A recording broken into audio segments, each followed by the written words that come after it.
neįmušam vėl kelios progos. Reiškia, ir tos progos, kurias reikia išnaudoti. Ir pasirodo, jų neišnaudojimas mums atima taškus. Ir šiuo atveju šiandien iš principo ir pačios principinės rungtynės iš tikrųjų buvo.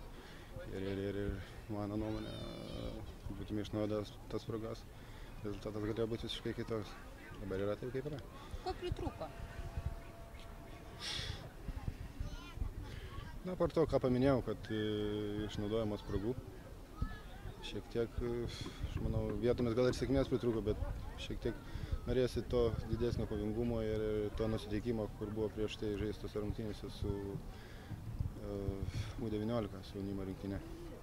Bet iš kitos pusės, reiškia, gal šiek tiek jaučiasi ir nuovargis, iš tikrųjų, nemaža, praškai čia, kas 3 dienas teko rungtyniauti ir gal šiek tiek ir tas nuovargis pažaidėjas susikaupęs. Bet sakau, tarkim, mano nuomonė, progų realizacija vis dėlto išlieka ta esminė aplinkybė, dėl kurios, sakykime, barstome tos vadinimus taškus. Žaidimas gal netenkino. Iš pradžių buvo visai neblogas žaidimas, vėliau mūsų žaidėjai daug gavo traumas ir gavosi, kad tas biški žaidimas susipanikavo toks. Ir tas rezultatas galinis tikrai pasirodė buvo tik teigiamas. Iš pradžių tikrai mes galvom siekti tik tais pergalės, paskui jau tenkina tikrai ir lygiasias. Tai ko pritrūko? Pritrūko, manau, tik tais sportinės sėkmės tokios vadinamas. Galėjo tas rezultatas, aišku, galėjom daug, turėjo nevėžės progų, bet galėjom ir mes įmušti ir kai sako, būtume laimėję. Bet nieko tokio čia.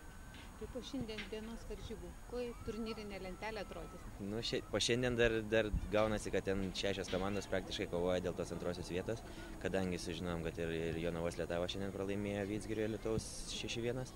Tai va, ten labai didelė painiava ten dar gaunasi. Iki sezono galo tikrai bus įdomios čempionatas, matau, kad tikrai lentelės visas įsidėlios taip, kaip turi įsidėlioti.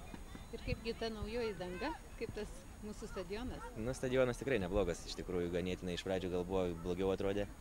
Manėm, kad blogesnis yra, bet kuo toliau, to tikrai jisai gražėja bent, ta guma susigulė ir žaidėjams tikrai yra patenkinti kol kas.